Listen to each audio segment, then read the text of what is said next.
The world ended on a Tuesday. Not with a bang, not with fire raining from the sky, but with a whisper, the last breath of normalcy slipping away as society crumbled around us. I'm Marcus Silva, and I'm writing this because someone needs to remember how it all happened. How could I forget that morning?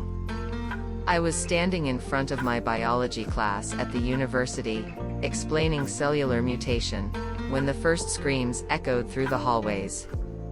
The irony doesn't escape me, teaching about mutations while a virus was actively transforming humanity into something unrecognizable. Have you ever wondered what it feels like to be truly alone?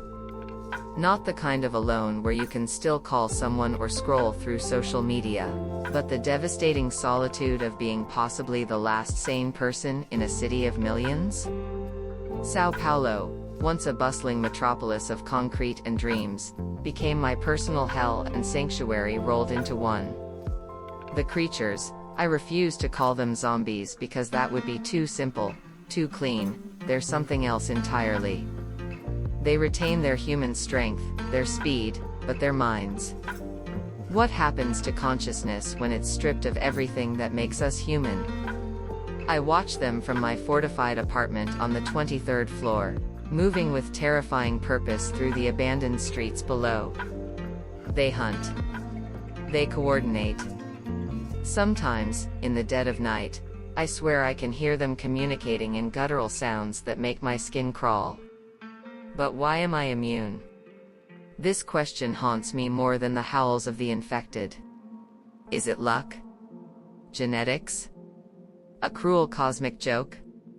The city stretches out before me, a concrete jungle slowly being reclaimed by actual jungle. Nature doesn't waste time when humans step aside. Buildings that once housed thousands now stand as silent tombs, their windows like hollow eyes staring back at me. Every day, I mark another tally on my wall, a primitive calendar counting the days since everything changed. Today marks day one of my documented survival. The real question isn't just how long I can survive, but whether survival alone is enough. In a world where humanity has become a rare commodity, what does it mean to stay human? As night falls and the city's silence becomes deafening, I can't help but wonder, am I documenting the end of human civilization, or its transformation into something we never imagined possible? Survival has a language of its own, and I'm learning to speak it fluently. My university apartment, once filled with textbooks and lab reports, has transformed into a fortress of calculated precision. Have you ever realized how many everyday items can become survival tools? The first rule I learned, silence is life. The creatures, with their heightened hearing, can detect a whisper from 3 blocks away. I learned this the hard way, losing half my emergency supplies in the process. But darkness, our ancestral fear, has become my closest ally. They're blind at night, stumbling like newborns, while I move through the shadows like a ghost. Every evening, I climb to the rooftop garden I've cultivated from scattered seeds and desperate hope. Who would have thought my failed attempts at growing herbs on my windowsill would become crucial survival knowledge? The city below tells stories of chaos, abandoned cars creating metal mazes, shattered storefronts like gaping wounds in the urban landscape. But up here, among my growing vegetables, I can almost pretend the world hasn't ended. Water is life's currency now. I've rigged a complex system of tarps and filters to catch rainwater, each precious drop more valuable than gold ever was.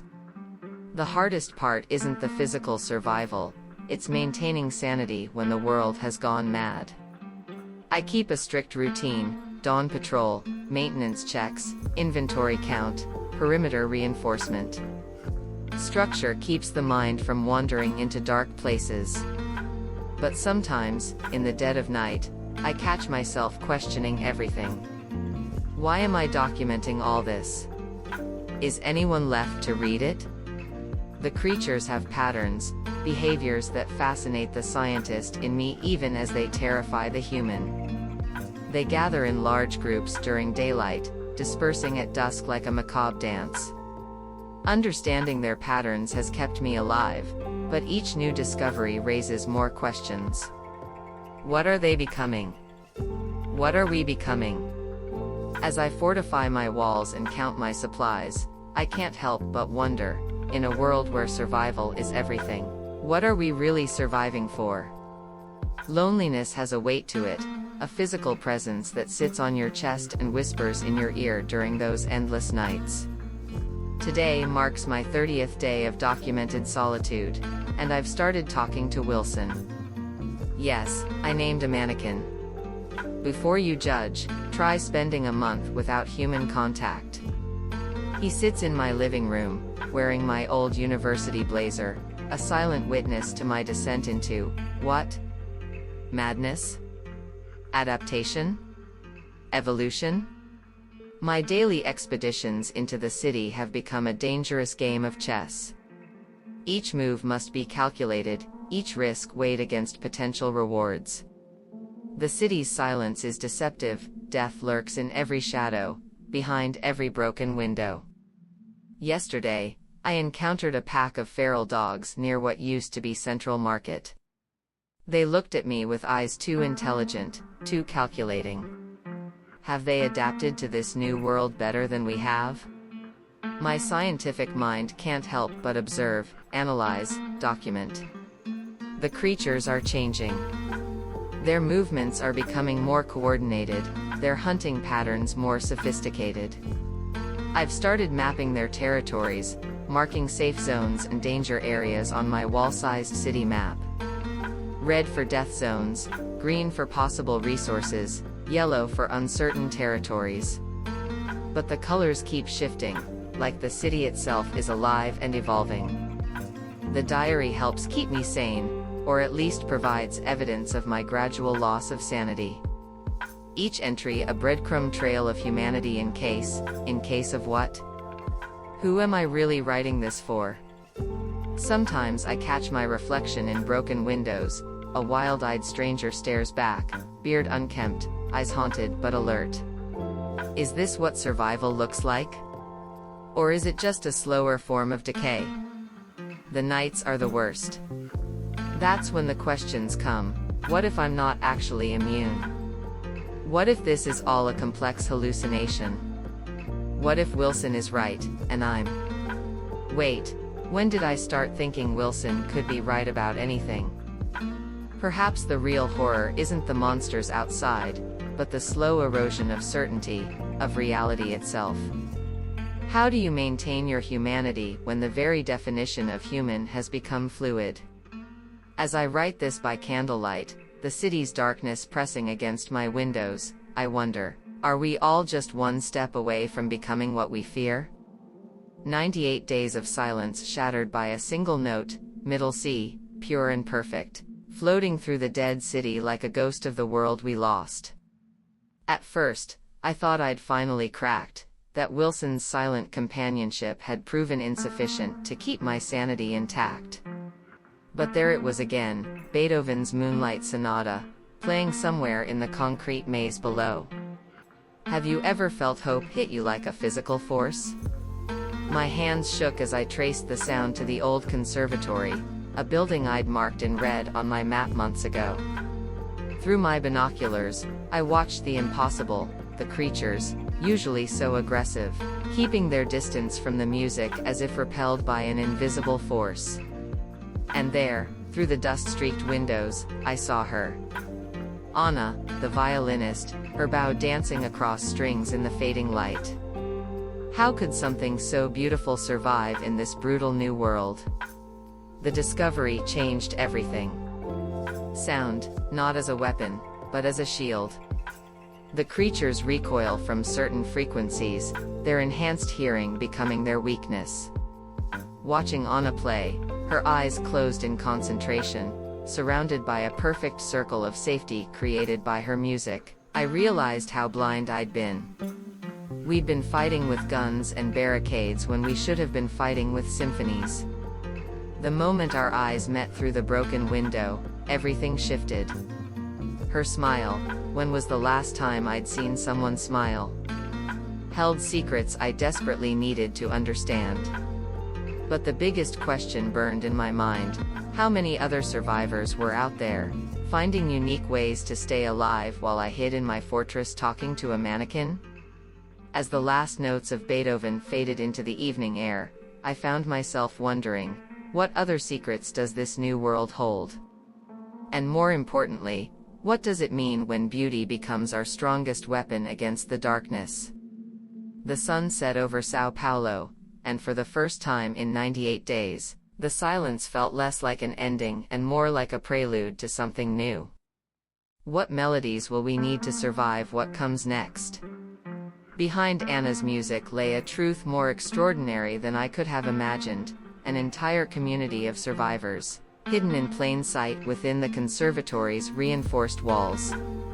23 people, each carrying their own story of survival, each contributing to a symphony of resistance.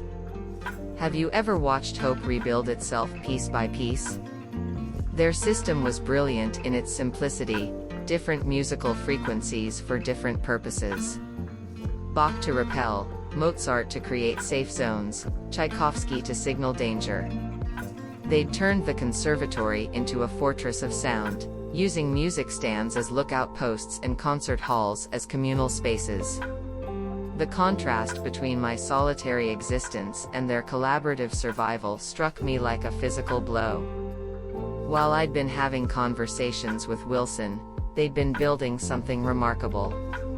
Anna introduced me to their leader, Dr. Rodriguez, a former acoustics engineer who'd discovered the creature's sensitivity to specific sound frequencies purely by accident.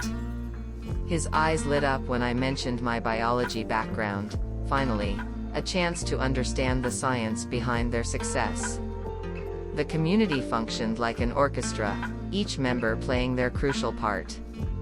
Some were musicians, others were scavengers, medics, or engineers. They'd created a system of pulleys to transport supplies between floors silently, using the building's natural acoustics to their advantage. But it wasn't just about survival, they were thriving. Children's laughter echoed through the halls during safe hours. People fell in love, celebrated birthdays, shared stories. When was the last time I'd laughed? The revelation hit me hard: I'd been surviving, but they were living. Yet questions nagged at me: why hadn't they reached out to other survivors? How many more communities like this existed? And most importantly, could this model of survival be replicated? As I watched a young girl practice scales on a salvaged piano, protected by the very music she was creating, I realized we were witnessing something unprecedented: the evolution of human resilience. What happens when art becomes our shield against extinction? In this new world, could beauty be our strongest defense against the darkness that threatens to consume us? The fusion of science and music became our salvation. My biology background combined with their acoustic discoveries led to something revolutionary: a device we called the Harmony Shield. Have you ever considered how sound waves could reshape the world? Working with Dr. Rodriguez and Anna in their makeshift laboratory, we mapped the exact frequencies that affected the creatures most severely. Each experiment brought new insights: low frequencies paralyzed them, while specific high notes triggered retreat responses. But why? The answer lay in their mutated auditory cortex. The virus hadn't just changed their behavior, it had fundamentally altered their brain structure. The creatures weren't just sensitive to sound, they were slaves to it. Using salvaged electronics and modified musical instruments, we developed portable sonic emitters. Each device could create a safe zone roughly 30 meters in diameter, enough to reclaim parts of the city block by block. The first field test nearly ended in disaster. We underestimated the creatures' ability to adapt, but their adaptation revealed something crucial: they weren't mindless. They were evolving, just as we were. This wasn't just about survival anymore, it was about understanding our new place in a changed world. The breakthrough came when Anna suggested combining multiple frequencies, a deadly symphony that could drive the creatures back without harming them. Were we creating weapons or tools of peace? The line blurred with each new discovery. As our sonic network expanded, we began mapping safe corridors through the city. Other survivors emerged from hiding, drawn by the promise of safety.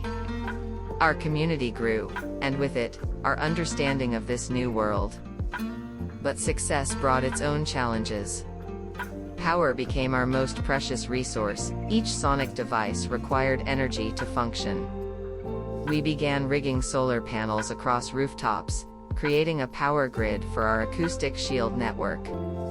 The city was transforming under our watch, not returning to what it was, but evolving into something entirely new. What does it mean when your greatest enemy becomes your greatest teacher? As I watch our sonic barriers push back the darkness, I can't help but wonder, are we witnessing the next step in human adaptation, or merely delaying the inevitable? And in this symphony of survival, what new movements await us? 100 days after the world ended, I stand atop the conservatory, watching the sunrise paint Sao Paulo in shades of hope. The city below pulses with a new rhythm, sonic barriers creating safe zones that grow larger each day. Who could have predicted that our salvation would come not from bullets or barriers, but from the very essence of human creativity? The dream of reaching Manaus feels like a lifetime ago. Why run when you can rebuild? Our community has grown to over 100 survivors, each bringing unique skills and stories. The conservatory, once a haven for classical music, has become an incubator for humanity's renaissance. Have you ever watched civilization rebuild itself from the ground up? It's both terrifying and beautiful. Children now attend classes in fortified rooms, learning both Mozart and survival skills. Gardens flourish on rooftops, their growth accompanied by protective sonic frequencies. We've even established a research center, studying both the creatures and ourselves, how we've changed, adapted, evolved. The creatures still roam the city's edges, but they're different now. We've achieved an uneasy coexistence, our sonic boundaries creating a new kind of ecosystem. Sometimes I catch them listening to our music from afar, their expressions almost nostalgic. What does it mean when your nightmares begin to show signs of consciousness? Last night, during our weekly concert, now a crucial community event, I watched Anna perform a piece she composed about our journey. As the music filled the hall, I realized something profound. We're not just surviving anymore, we're composing the future. Each note, each discovery, each new connection between survivors adds another layer to humanity's ongoing symphony. Wilson sits in my old apartment, gathering dust, a relic of a loneliness I no longer need. The real question isn't whether humanity will survive, it's what we'll become through this transformation. As I document these final thoughts, I can't help but wonder, is this the end of our story, or merely the first movement of a greater composition? What melodies will future generations create from the ruins of our old world? And perhaps most importantly, when the dust finally settles, will we recognize ourselves in the mirror of this new dawn?